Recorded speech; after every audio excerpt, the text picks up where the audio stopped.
वैष्णवेभ्यो नमो नमः। पतितपावन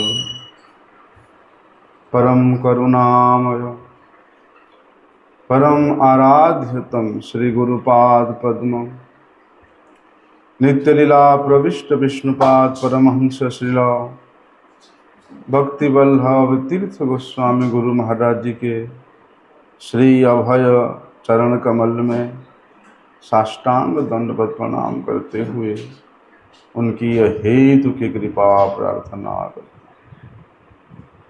परमाराध्यतम शिक्षा गुरुपाद पद्म नित्यलीला प्रविष्ट विष्णुपाद परमहंस शिला भक्ति विज्ञान भारती गोस्वामी महाराज के श्रीपाद पद्म में साष्टांग दंडवत प्रणाम करते हुए उनकी हेतु की कृपा प्रार्थना करता हूँ। आज विशेष तिथि है श्री रघुनंदन ठाकुर एवं श्री बंशीदास बाबा जी महाराज जी का तिरुभाव तिथि है। हमारे गुरुदेव नित्यलीला प्रविष्ट विष्णुपाद परमहंस श्री शिला भक्ति वल्लभ तीर्थ गोस्वामी महाराज जी ने बड़े ही सुंदर रूप से दोनों ही भगवत पार्षदों के चरित्रों को बड़े मधुर भाव से चित्रण किया है और उसी को ही हम लोग श्रवण करेंगे। बोलते हैं रघुनंदन ठाकुर ये वैद्य कुल में प्रकट हुए थे। किसी किसी मत के अनुसार इनका आविर्भाव 1442 शकाब्द में हुआ था और इनके पिता का नाम था श्री मुकुंद दास जी, लेकिन इनके माता के नाम के विषय में विशेष कुछ उल्लेख कहीं नहीं मिलता है। तो रघुनंदन ठाकुर जी के पिता श्री मुकुंद दास ये श्री नरहरि सरकार ठाकुर के बड़े भाई थे। और नरहरि सरकार ठाकुर जी के चरित्र को तो आप लोगों ने कई बार सुना है। इसलिए चैतन्य चरितामृत में इस विषय में वर्णन है कि रघुनंदन के पिता मुकुंद दास ये राजा का वैद्य थे, राज वैद्य थे। बाह्य राज वैद्य यहाँ करे राज सेवा, अंतर प्रेम यहाँ जानिबे को केवा। बाहर में तो राजा के वैद्य के रूप में ये सेवा दे रहे थे, लेकिन उनके हृदय में भगवान के प्रति जो उत्कंठा था उसको कौन वर्णन कर सकता है। वैसे नरहरि सरकार ठाकुर ये द्वापर युग में जो चतुर्व्यूह है, चतुर्व्यूह में से जो तृतीय व्यूह श्री प्रद्युम्न के अवतार है। और बोलते हैं ब्रज लीला में ब्रजेंद्र नंदन श्री कृष्ण के प्रिय नरम सखा होकर के ये ब्रज में श्री राधा माधव जी के लीला में भी विशेष सहायता किया है। और कली युग में श्रीमन महाप्रभु जी की लीला को पुष्टि करने के लिए उन्होंने श्री रघुनंदन ठाकुर के रूप में प्रकट हुए हैं। तो एक बार इनके पिता श्री मुकुंद दास राजा के वहाँ, राजा मतलब उस समय तो मुसलमान साम्राज्य था, बादशाह के वहाँ पर चिकित्सा करने के लिए गए थे। और राजा के दीवार में ऐसे मोर पंख का पंखा बना हुआ टंगा हुआ था। मोर पंख को देख करके ही उनको वृंदावन का स्मृति आया और भगवान श्री कृष्ण वन में गौचारण कर रहे हैं और मोर आकर के अनेक अद्भुत कृति के साथ श्री कृष्ण के सम्मुख नृत्य कर रहा है। ये दृश्य स्मरण आते ही वे वहाँ पर मूर्छित होकर के गिर पड़े। और ये प्रसंग तो कविराज गोस्वामी जी ने चैतन्य चरितामृत में वर्णन किया है उसका, बड़े सुंदर रूप से वर्णन किया है। तो वर्धमान जिला में जो श्रीखंड नाम का स्थान है, वहीं पर इनका पीठ था, इनका भजन स्थली था। और रघुनंदन ठाकुर, आज तो इनका तिरुभाव तिथि है, लेकिन ये प्रकट कब हुए थे? बोलते बसंत पंचमी के दिन में ही ये प्रकट हुए थे। और इनके चाचा रघुनंदन ठाकुर के चाचा श्री नरहरि सरकार ठाकुर बचपन से रघुनंदन को बड़े स्नेह करते थे। उनके पिता का जितना लालन पालन नहीं हुआ, उसे कहीं अधिक लालन पालन अपने चाचा नरहरि सरकार ठाकुर के द्वारा इनका हुआ। क्योंकि भैया, जहाँ कृष्ण भक्ति होती है वहाँ विशेष गुरुत्व का ही प्रकाश होता है, चाहे व्यक्ति छोटा हो या बड़ा हो, चाहे वो ब्राह्मण हो चाहे शूद्र हो। कृष्ण भक्ति जहाँ, उसका गुरुत्व वहाँ अधिक रहता है। तो श्रीमन महाप्रभु जी ने एक बार रघुनंदन और उनके पिता मुकुंद दास को कौतूहल करने के लिए अपने पास बुलाया। बोलते श्रीखंड में ये तीन मुख्य रूप से भगवान के पार्षद थे। कौन? रघुनंदन ठाकुर, उनके पिता मुकुंद ठाकुर और रघुनंदन के चाचा नरहरि सरकार ठाकुर।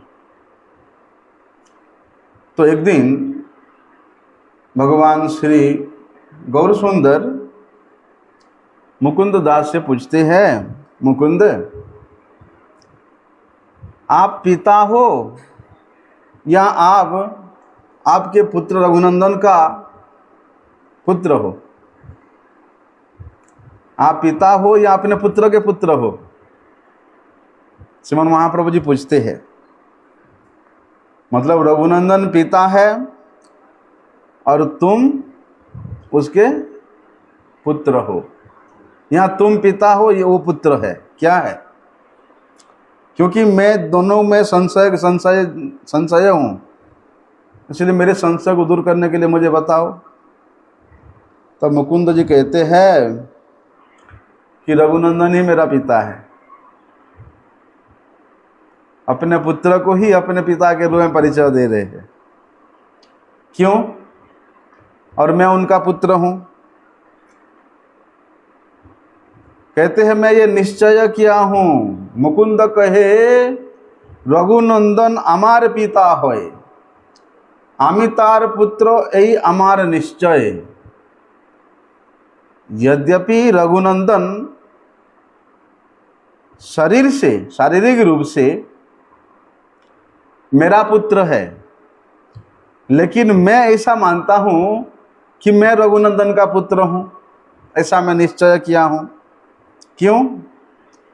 क्योंकि अमार सवार कृष्ण भक्ति रघुनंदन हईते, अतएव पिता रघुनंदन अमार निश्चय।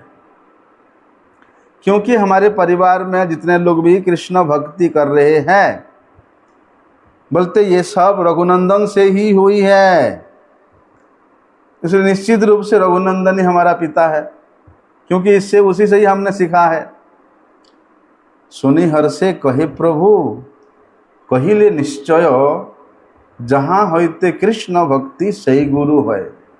श्रीमन महाप्रभु जी ने मुकुंद दास के बात को सुनकर के बड़े प्रसन्न हुए और कहते हैं, बोलते जिससे कृष्ण भक्ति प्राप्त होती है, जिससे कृष्ण भक्ति मिलती है, बोलते वही महान है, वही बड़ा है, भले ही वे उम्र से छोटा ही क्यों ना हो। ऐसा श्रीमन महाप्रभु जी ने रघुनंदन ठाकुर को विग्रह सेवा करने का आदेश दिया था। इसलिए रघुनंदनेर कार्य कृष्णेर सेवा, कृष्ण सेवा बिना यार नहीं अन्य धन। रघुनंदन का मुख्य कार्य क्या हुआ? जब से श्रीमन महाप्रभु जी ने उनको विग्रह सेवा करने का निर्देश दिया, तभी से रघुनंदन का एक ही कार्य रहा कि श्री कृष्ण का सेवा करना। अब श्री कृष्ण को सेवा को छोड़ करके उनका मन तो भैया और कहीं लगता नहीं है। इसलिए रघुनंदन ठाकुर ने बचपन में ही, शिशुकाल में ही, उनके जो कुल देवता है श्री गोपीनाथ जी, उनके प्रति विशेष भाव संपन्न थे और उनको लड्डू खिलाते थे। ऐसा एक प्रसंग उद्धव दास जी ने वहाँ वर्णन किया है कि भैया श्रीखंड में एक भक्त प्रकट हुए जिनका नाम हुआ मुकुंद दास, और वे अपने घर में बड़े प्रेम से श्री गोपीनाथ जी का सेवा करते थे।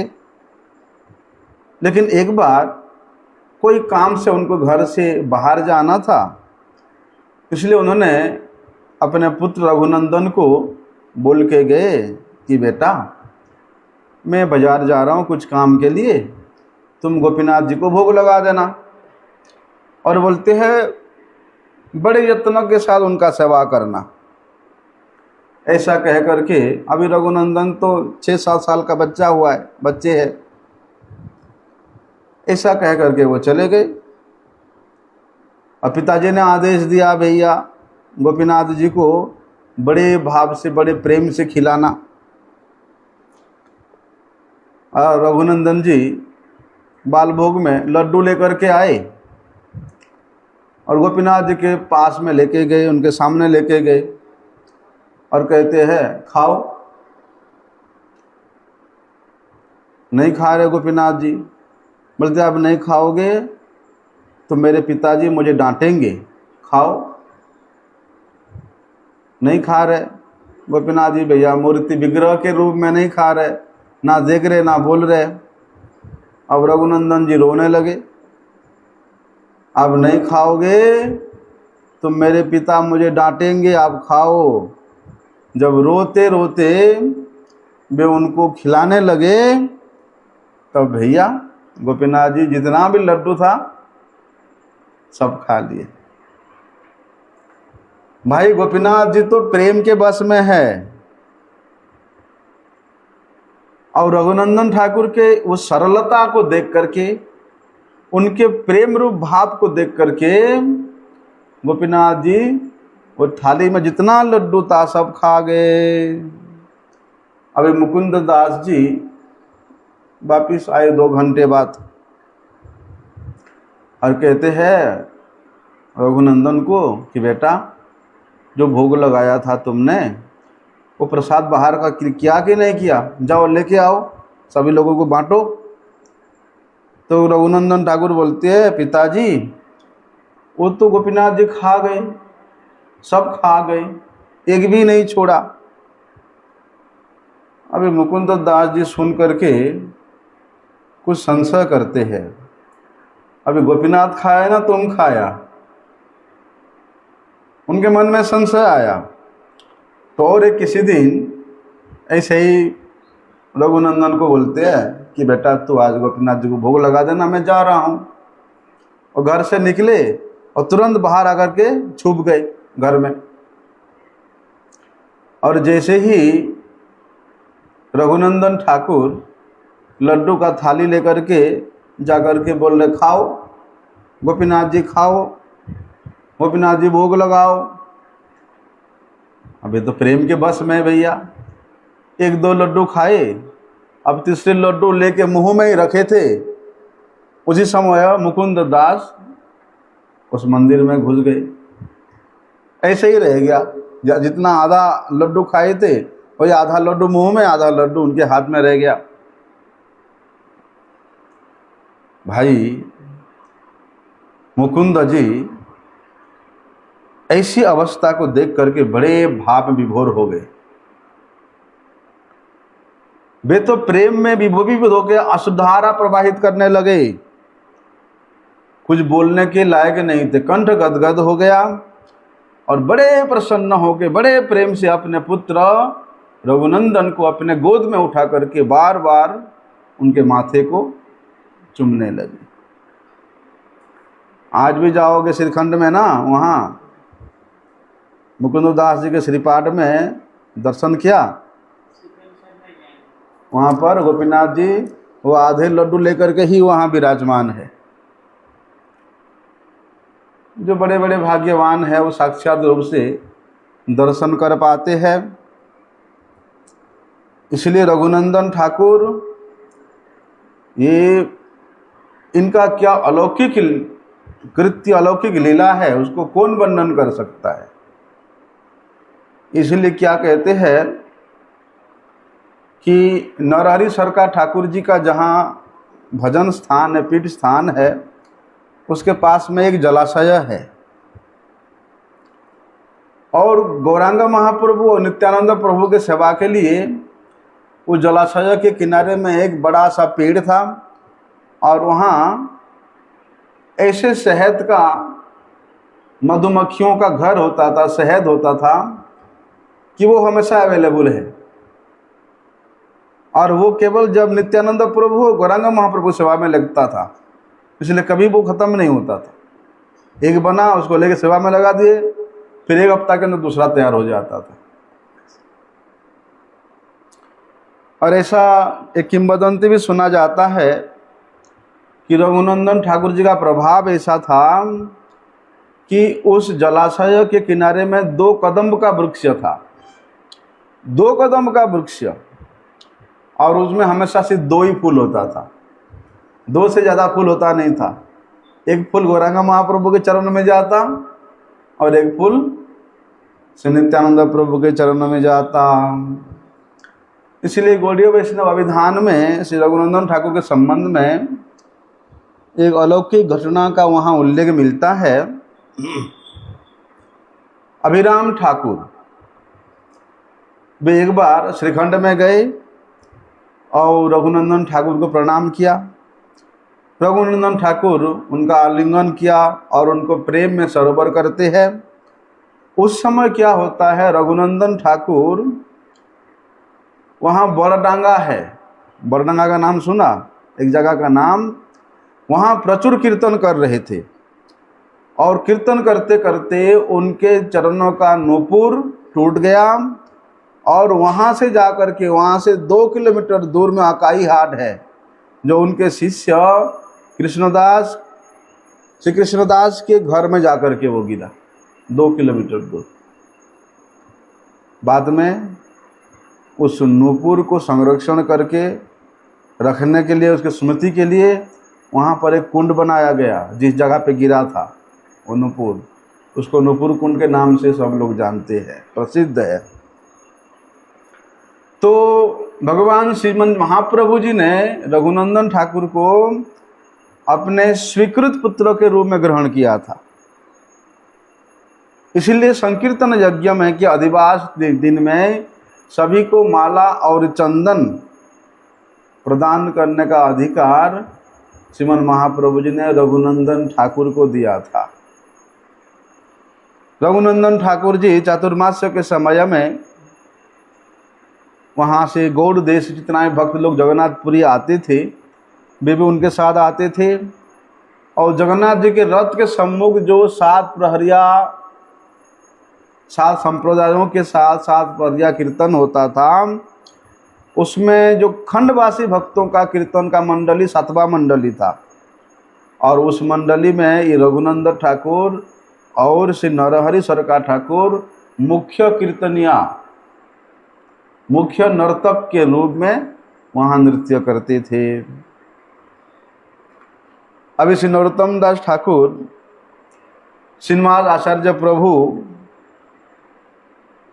नरोत्तम दास ठाकुर के द्वारा वहाँ खेतरी में होता ना, खेतरी है, क्या नाम है, खेतरी में उनका पीठ स्थान है ना, वहाँ महोत्सव मनाया जाता है, पद्मा नदी के किनारे में खेतरी, जहाँ पर नरोत्तम दास ठाकुर के लिए श्री नित्यानंद प्रभु ने प्रेम रखा था। तो वहाँ पर भी नरहरि सरकार ठाकुर जी के साथ रघुनंदन प्रभु जी ने भी उस उत्सव में योगदान दिया था। ऐसा वर्णन आता है कि कोई कहता है कि जिसका श्री रघुनंदन के साथ अत्यंत प्रीति है, श्रीमन महाप्रभु जी उसके बस में हो जाते हैं। कोई कहता है रघुनंदन जी कितने दयालु है, वे दीनहीन दुखी जीवों के प्रति कितना कृपा करते थे।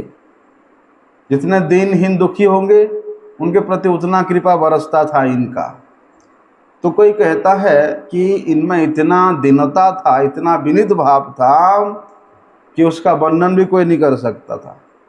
और देखने में इतना सुंदर थे, कामदेव के मापी अत्यंत सुंदर थे। श्री रघुनंदन आचार्य ठाकुर और श्रीनिवास आचार्य, ये दोनों में अत्यंत वात्सल्य प्रेम था। रघुनंदन ठाकुर तिरोधान होने से पहले उन्होंने ये वैष्णव धर्म का भविष्य क्या होगा उसके बारे में उन्होंने श्रीनिवास आचार्य प्रभु को बताया था और कहा था कि तुमको भी निराश नहीं होना। उनको आश्वासन प्रदान भी किया था कि भैया ऐसा एक समय आएगा। कब आएगा? कृष्ण चैतन्य चंद्रेण नित्यानंदेन संभृते अवतारे कलावस्मिन वैष्णवा सर्वे एव ही। बोलते हैं जब श्रीमन महाप्रभु और श्री नित्यानंद प्रभु अपनी लीला संवरण करेंगे, इसके बाद कली में जितने भी वैष्णव जन होंगे, जितने भी भजन साधन करने वाले लोग होंगे, वे बड़े उद्विग्न होंगे।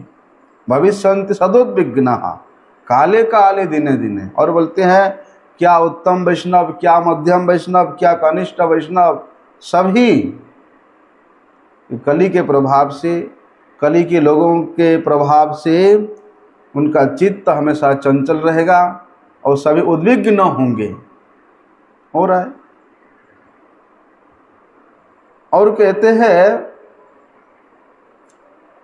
उन्होंने श्रीनिवास प्रभु को कि श्रीनिवास कोई बात नहीं, इसके लिए तुमको चिंता करने की कोई आवश्यकता नहीं है, क्योंकि गौरांग महाप्रभु स्वयं तुम्हारे द्वारा वो अपने कार्य को करा ही लेंगे।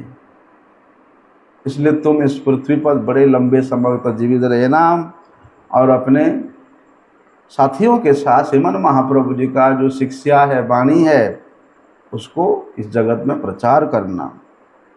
और जो लोग कृष्ण विमुख है वे सब आपके प्रभाव से आपके शरण लेंगे और श्री कृष्ण के प्रति उन्मुख होकर के वे भी भजन करेंगे।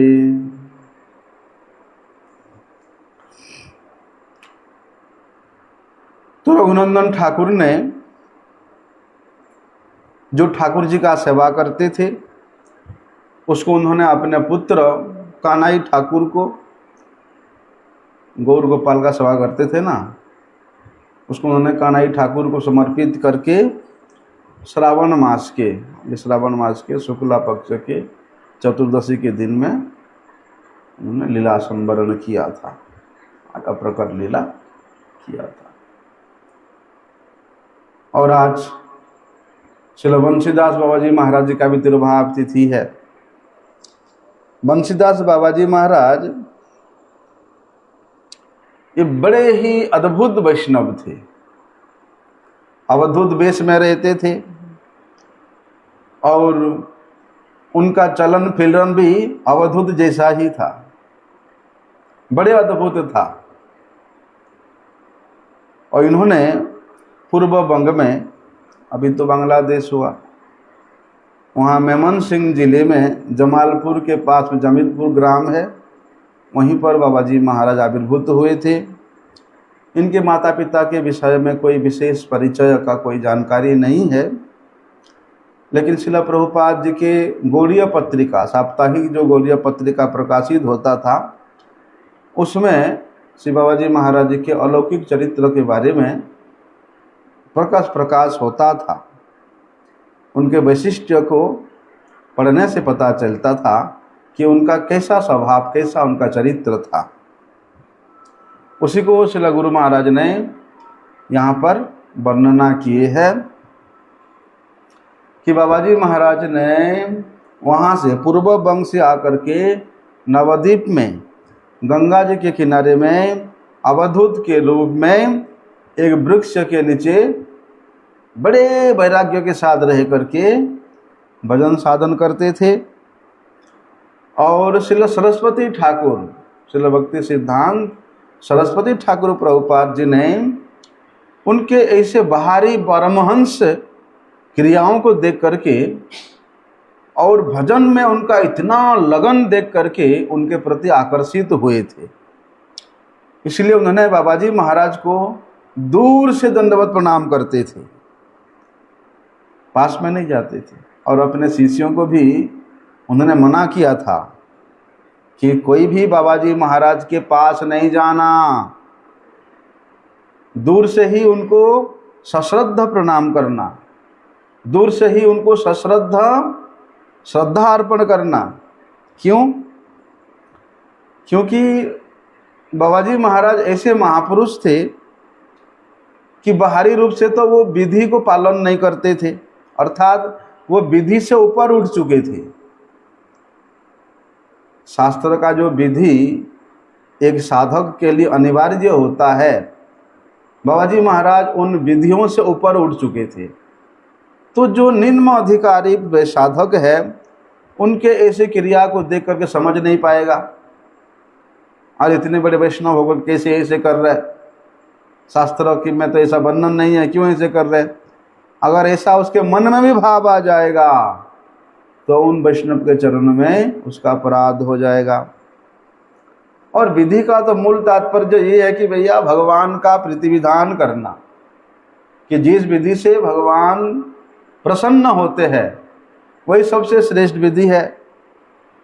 लेकिन भैया जिस साधक के हृदय में अभी अनर्थ है उसका ये सब विचार करने का अधिकार नहीं है। उसको तो केवल शास्त्र के विधि के अनुसार वैदिक भक्ति की व्यवस्था उसके लिए कर दिया गया है, और उसी वैदिक भक्ति के अनुसार ही वो सोचता है अरे भजन का तो मापदंड यही है कि विधि विधान के साथ करना चाहिए। इसलिए जब वे कोई श्रेष्ठ वैष्णव के शास्त्रों से अतीत क्रियाओं को देखता है तो वो समझ नहीं पाता, भ्रमित हो जाता है, और उन महापुरुष के चरण में वो अपराध कर बैठता है। और महापुरुषों के चरण में अपराध होने का सीधे सीधे फल है कि भक्ति पद से गिर जाना। ऐसा सुना जाता है कि बाबाजी महाराज के पास 2 कपड़े का झोला था, एक झोला यहाँ टांगते थे, एक झोला यहाँ टांगते थे, और बीच में हरिनाम माला टांगते थे। तो एक झोला में तो वे गौर निताई के विग्रह रखते थे, और दूसरे झोला में श्री राधा गोविंद जी का विग्रह, और उनका पूजा करते थे। जब पूजा करने का समय होता झोले से निकाला, पूजा कर लिया, भोग लगा दिया, उनके सामने थोड़ी देर माला किया, फिर झोले में डाल दिया। ऐसे। लेकिन किसी किसी ने ऐसा भी देखा है कि बाबाजी महाराज के पास एक हुक्का था। हुक्का जानते हो? हाँ, वो क्या करते थे, हुक्का में आग जलाते थे और उसमें तंबाकू भरते थे और उसको राधा गोविंद के मुख में लेकर लगाते थे कि आप पियो, हुक्का पियो।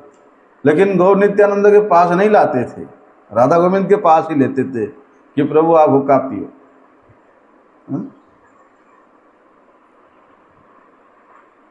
कभी लोग बहुत से चावल, आटा, फल, मूल, पता नहीं क्या क्या दे जाते थे, लेकिन बाबाजी महाराज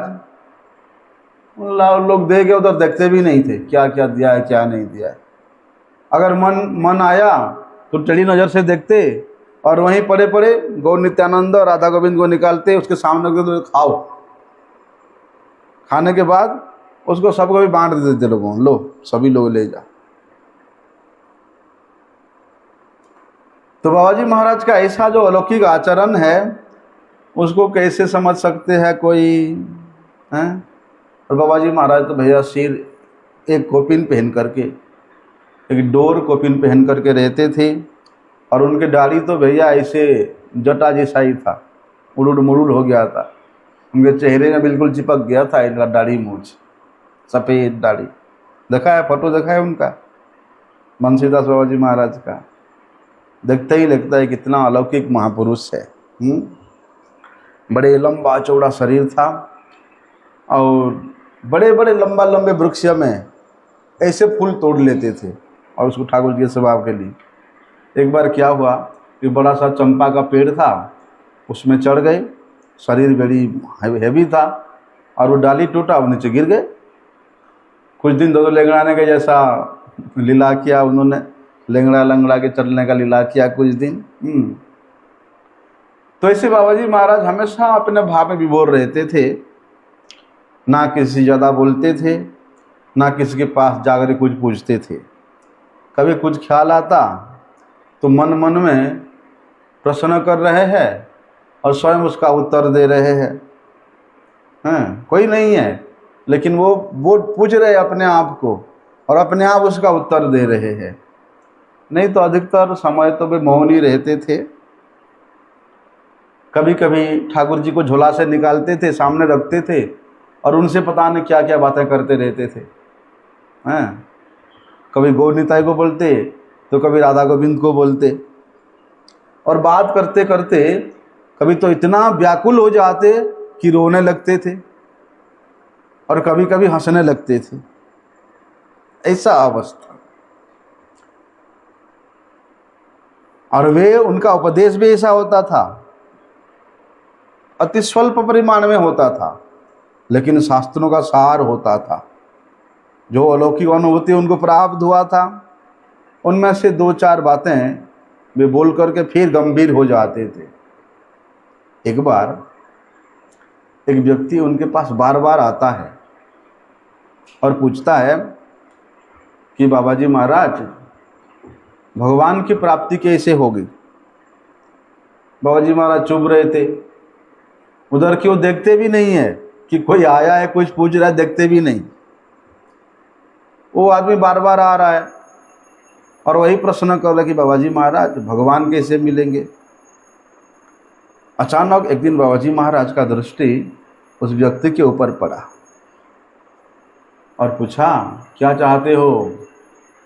व्यक्ति बोला कि बाबा जी महाराज, मैं ठाकुर जी को प्राप्त करना चाहता हूँ। तो बाबा जी कहते, फिर रो रो, कांदो। जब तक ठाकुर जी का विरह नहीं होगा, उस विरह में जब तक प्रेम की आंसू प्रवाहित नहीं होगा, तब तक ठाकुर जी प्राप्त नहीं कर सकते। इसलिए रो, 24 घंटा रोते रहो। किस लिए रोना?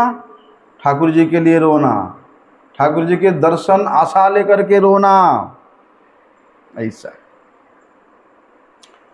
तो बाबा जी महाराज केवल वहाँ नवद्वीप में ही रह करके भजन किया, ऐसी बात नहीं है। उन्होंने बहुत से तीर्थ स्थानों का भी भ्रमण करते करते भजन किया। कि कृष्ण भक्ति रसभाविता मति। वास्तव में बाबा जी महाराज कृष्ण भक्ति रसभाविता मति वाले ही थे। कृष्ण के भाव में विभावित होकर के वे हमेशा श्री कृष्ण प्रेम रस सागर में डूब के रहते थे, निमज्जित रहते थे। इसलिए बाबा जी महाराज जहाँ भी जाते, वहाँ प्रत्येक वस्तु उनको श्री कृष्ण लीला का उद्दीपन के रूप में दिखाई देता था। और विशेष रूप से यदि कहीं वट वृक्ष मिल गया तो भैया कितने कहीं भी जा रहे हैं, कितना भी बड़ा काम हो, अगर उनके सामने वट वृक्ष आ गया तो वहीं रुक जाते थे। वट वृक्ष को समझते थे ये बंसी वट है। एक बार क्या हुआ, बाबा जी महाराज वृंदावन के लिए निकले। कभी पैदल चल रहे, कभी बैलगाड़ी में बैठ रहे, कभी रेलगाड़ी में बैठ रहे।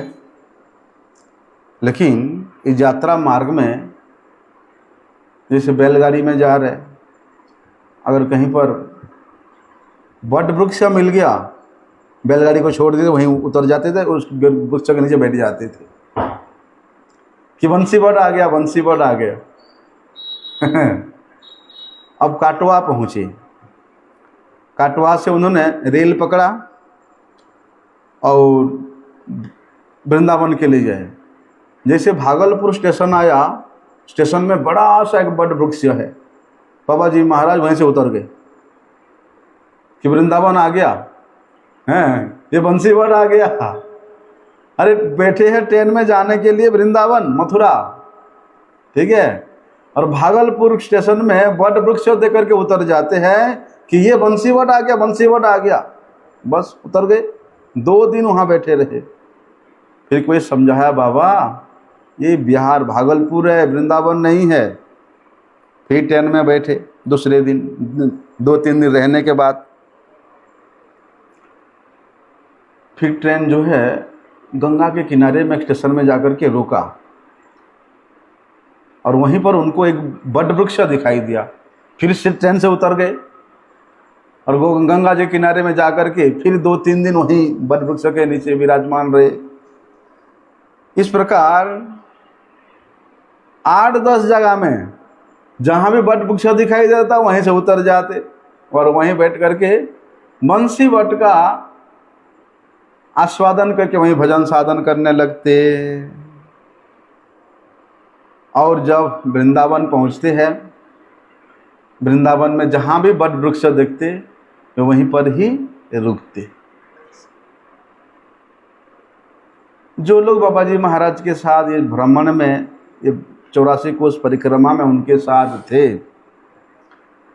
वे लोग बताते थे कि बाबा जी महाराज उस स्थान में जाकर के श्री कृष्ण लीला के उद्दीपक कीर्तन को बड़े ही भाव विभोर होकर करते थे।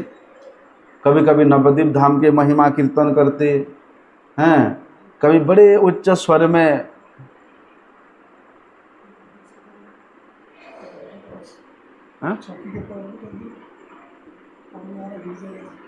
ऊपर कर दो उसको। हाँ ठीक है। कभी जोर जोर से हंसते तो कभी रोते, और कभी कभी भैया ऐसे उठ पटांग बातें करने लगते तो उनके पास जो लोग आते वो लोग डर के भाग जाते थे कि बाबा जी पता नहीं अभी क्या बोलने वाले हैं। कभी कभी बड़े प्यार से लोगों को बुलाते थे, आओ, अपने पास बिठा करके उनको कीर्तन सुनाते थे। तो जो प्राचीन साप्ताहिक गौड़ीय पत्रिका है उसमें बाबा जी महाराज का भ्रमण के वृत्तांत में वर्णन है कि बाबा जी महाराज कहाँ कहाँ भ्रमण किया, किस किस जगह में जाकर के दर्शन किया। तो बहुत से व्यक्ति बाबा जी महाराज से कई प्रश्न करते, बाबा जी महाराज उत्तर तो देते लेकिन बड़े संक्षिप्त उत्तर होता था, और वे संक्षिप्त उत्तर भी बड़े सारग्राही होता था। जैसे कोई बाबा से पूछे, बाबा हमको क्या करना चाहिए, तो बाबा कहते गौर नित्यानंद का भजन करो। अगर नित्यानंद प्रभु का भजन करोगे तो श्रीमन महाप्रभु मिलेंगे, और महाप्रभु मिले तुम्हारा सब दुख चला जाएगा और तुम बड़े आनंद में रहोगे, यही करो। अगर कोई पूछे, बाबा जी ये जो इंद्रियां हैं हमारी, हमको बड़े परेशान कर रहा है, बड़े लताड़ रहा है, क्या करें, कुछ उपाय है? तो बाबा जी बोलते कि गोविंद का नाम सुनते ही कितना भी अनर्थ है सब चला जाएगा। इसलिए हमेशा मुख में गोविंद गोविंद राधा गोविंद राधा गोविंद ऐसा उच्चारण करते रहो। कहते हैं कि बाबा आपके संसार में तो बड़े दुख है। तो बाबा कहते उत्तर में, यहाँ पर आनंद नहीं है, निरानंद है, परंतु गौर नित्यानंद का भजन करोगे तो उसमें तुमको आनंद मिलेगा। हमारा ये संसार नित्य है, लेकिन आपका जो संसार है, बाबा किस भाव में, तो हमारा जो संसार है वो नित्य है, चिन्मय आनंदमय है, लेकिन आपका संसार वो असार है, ये माया का संसार है।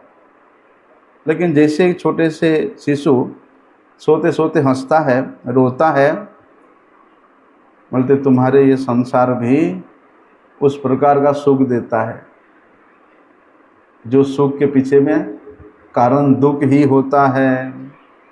तो इस प्रकार बाबा जी महाराज को जो प्रश्न भी करते लोग बड़े संक्षिप्त भाव में उसका बड़े सारग्राही उत्तर देते थे। एक बार क्या हुआ, बाबा जी महाराज भ्रमण करते करते मेदिनीपुर गए, ठीक है। और मेदिनीपुर में हमारे परम गुरु जी और उनके दो गुरु भाई शिला भक्ति विचार जाजावर गोस्वामी महाराज और शिला भक्ति कुमुद संत गोस्वामी महाराज, इनके तीनों के प्रयास से वहाँ एक गौड़िया मठ बनाया था, श्यामानंद गौड़िया मठ। तो एक दिन अचानक परम गुरु जी के पास खबर आता है तो बंशीदास बाबा जी महाराज आ रहे हैं मेदिनीपुर में। और परम गुरु जी ने बाबा जी महाराज आ रहे हैं तो उनको मठ में लेके आएंगे, सारी व्यवस्था करो, बाबा जी महाराज यहाँ रहेंगे, ऐसे ऐसे उनके ठाकुर जी का भोग लगेगा, सारी व्यवस्था करो, प्रसाद पाएंगे। सारी व्यवस्था किया और परम गुरु जी ने भेज दिया किसी को कि जाओ बाबा जी महाराज को अपने सबक को भेज दिया, बुला के लाओ। अब भैया मेदिनीपुर आकर के एक जगह में बट वृक्ष देखा और वहीं गाड़ी से उतर गए, बैलगाड़ी से। बैलगाड़ी को बोला तू जा, मैं बंसी बट पहुँच गया और वहीं बैठ गए बाबा, हैं। और वहीं से अपने झोला से ठाकुर जी को निकाला, कुछ बाबा जी महाराज है, सिद्ध बाबा है, लोग पहुँच गए, दूध बगरा घी चावल लेकर के वहीं खीर बनाया और ठाकुर जी को भोग लगाया और वहीं पर ही अटक गए। और इधर मठ में सुबह का बाद है, ये मठ में दोपहर हो गया, ठाकुर जी का भोग लग गया और सभी लोग बैठे हैं कि बाबा जी महाराज आएंगे तो उनके साथ प्रसाद पाएंगे। 2-3 घंटा हो गया, नहीं आ रहे हैं। तो परम गुरु जी स्वयं गए वहाँ पर परम गुरु जी को देखते ही बाबा जी महाराज श्रील भक्ति सिद्धांत सरस्वती प्रभुपाद जी का गुणगान करने लगे। सरस्वती शिष्य ऐसे भालो आसो, बड़े गुणगान किया प्रभुपाद जी का। और जो खीर भोग लगाया था ठाकुर जी को, परम गुरु जी एक दोना में दिया। तो परम गुरु जी बताते थे कि वहाँ पर जो खीर भोग लगा के उन्होंने परम गुरु जी को प्रदान किया, भैया वो बड़ा ही अद्भुत उसका स्वाद था खीर प्रसाद का।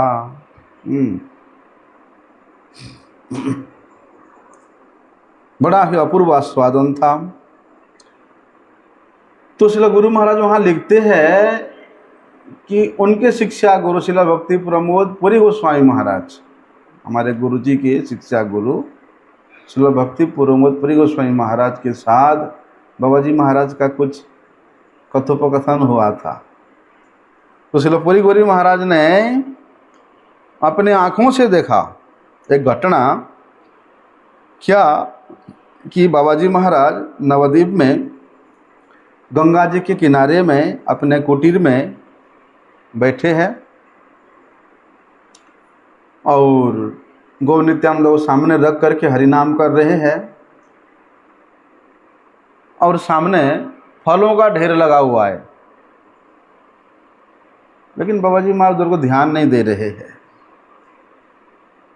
और किसी का हस्तक्षेप करने का अधिकार नहीं है उन फलों में।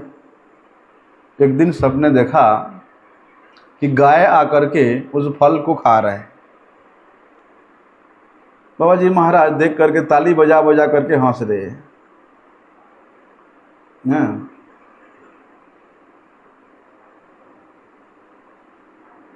बड़े मजे से ताली बजा रहे, हंस रहे हैं। तो बाबा जी महाराज का एक सेवक था जिनका नाम था पूर्ण था या पुण्य, ऐसा कुछ था। तो श्रील पुरी गोस्वामी महाराज जी ने उनके सेवक से पूछा, बड़े कौतूहल से पूछा कि बाबा जी आज इतना हंस क्यों रहे हैं, क्या कारण है? अपने आप हंसे जा रहे, ताली बजा बजा करके हंस रहे। तो उसने कहा, कल रात को बाबा जी ने जो बर्तन रखे थे, जिस बर्तन से ठाकुर जी का सेवा करते थे, भोग लगाते थे, वो बर्तन को चोर चोरी करके ले गया। और आज सुबह देखो सारे फल को गाय खा जा रहे हैं। उसको देख करके बाबा खिलखिला करके हंस रहे हैं और बोल रहे हैं एक चोर देता है तो दूसरे चोर लेता है। हंस रहे बाबा जी। गाय को भगाने का कोई उपाय नहीं है, किसी का सामर्थ्य हो नहीं गाय को भगा दे, क्योंकि चोराग्र गण्यम पुरुषम नमामि। भाई श्री कृष्ण ही तो महान चोर है, चोराग्र गण्य पुरुष है, वही खा रहा है, वही ले रहे, वही दे रहे, हमें क्या है, इसलिए हम हंस रहे हैं। अच्छा, बाबा जी ने कभी किसी को अपने चरणों में हाथ लगाने नहीं देते थे, किंतु उस दिन फाल्गुन पूर्णिमा था, जगन्नाथ मिश्र जी का आनंद उत्सव था।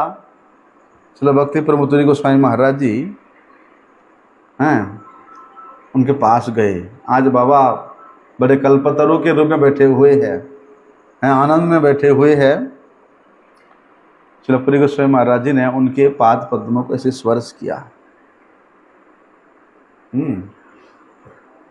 किसी को स्पर्श करने नहीं देते, लेकिन उस दिन पता नहीं बाबा कैसे कल्पतरु बन गए, पुरी गोस्वामी ठाकुर जाकर में चरणों को ऐसे हाथ लगा के और बाबा जी कुछ खा करके इसे कुछ फेंक दिया होगा थोड़ा सा, उसको उठा करके श्रील पुरी गोस्वामी महाराज जी ने भी खाया, तभी बाबा जी ने कुछ नहीं बोला। त्यजिया शयन सुख विचित्र पलंग, कबे ब्रजेर धुलाय धूसर हवे अंग। ये सब पदों को बाबा गाते गाते छल छल उनके नेत्रों से अश्रु प्रवाहित होता था और बड़े गदगद कंठ से कहते थे, तुमरा तो गाई आई गेलो, जार फाटलो तार फाटलो। तुम लोग तो महाजन गणों के जो पद है उसको बड़े राग से गाते हो हैं, लेकिन तुम्हारा हृदय पिघलता नहीं है। ताल सुर ताल से तो बड़े ढंगी करके गा जाते हो, लेकिन तुम्हारा हृदय पिघलता नहीं है। अगर धाम में प्रणाम करोगे, धाम का धूलि तुम्हारे शरीर पर लग गया तो साथ साथ ऐसे झाड़ देते हो हैं। धाम के धूलि का महत्व ही नहीं समझते, मूल्य नहीं समझते हो। तो पुरी गोस्वामी महाराज कहते थे कि बंसीदास बाबा जी महाराज श्रील गौर किशोर दास बाबा जी महाराज कैसे बेस लिया था, बाबा जी बेस। एक दिन बाबा जी अपने कुटीर के आंगन में देखते हैं कि कोई व्यक्ति आकर के वहाँ महामंत्र कीर्तन नहीं करके अपने मन में कीर्तन बना बना के गा रहे हैं। उसको क्या बोलते, सकपुल कल्पित भजन मन में मैंने बनाया और गाए जा रहा है, ना उसका कोई तत्व है ना सिद्धांत है, रसाभास दोष होकर गा रहा है। बाबा जी महाराज गुस्से में आए कुटिया से, नहीं चलेगा, ये सब नहीं चलेगा, यहाँ बंद करो, नहीं चलेगा। तुरंत मना कर दिया, महामंत्र कीर्तन करो, महाजन गणों के पदावली का कीर्तन करो। तुम अपने मन माफिक कीर्तन करोगे तो नहीं चलेगा। बल्कि बाबा जी महाराज उन लोगों के कीर्तन को बंद करा दिया। एक सज्जन व्यक्ति रोज आता था, बाबा जी महाराज को लेट कर प्रणाम करता था और कृपा करो बाबा बोलता था। एक दिन बाबा जी ने वो कृपा करो बोल लेटा हुआ है, अपने कॉपिन खुला और सामने उसको दे दिया, ले कृपा ले ले।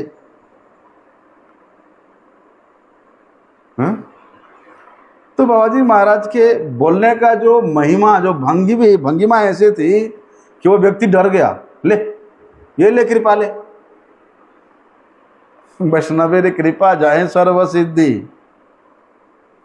कि वैष्णवों के कृपा ये बोले इससे तमाम सिद्धियां मिल जाती है। ऐसे कृपा प्राप्त करने के लिए वैष्णवों के चरणों में निष्कपट रूप से शरणागति प्राप्त करना पड़ेगा, शरणागत होना पड़ेगा, अन्यथा नहीं होगा। मुख से कृपा करो बोलने से नहीं होगा, हैं, अंदर से शरणागत होना पड़ेगा। ऐसा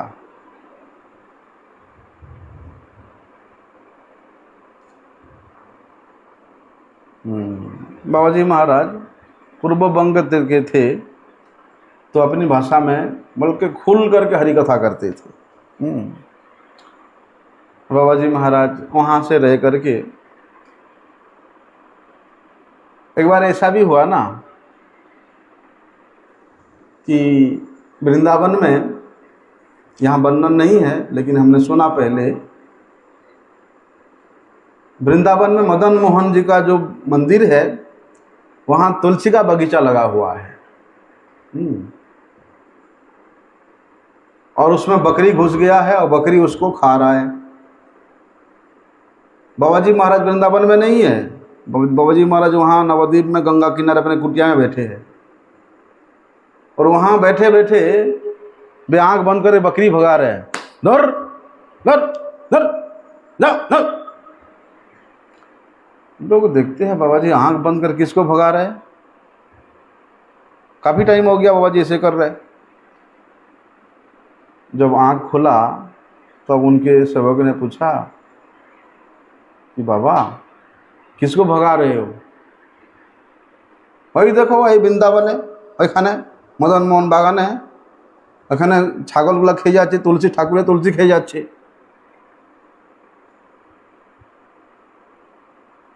वहाँ से किसी प्रकार यहाँ वृंदावन में खबर भेजा और पता लगाया कि उसी दिन उसी समय में 8 से 10 बकरी आकर के तुलसी खा रहे थे, और बाबा जी बैठे हुए नवद्वीप में, वहाँ से वो भगा रहे।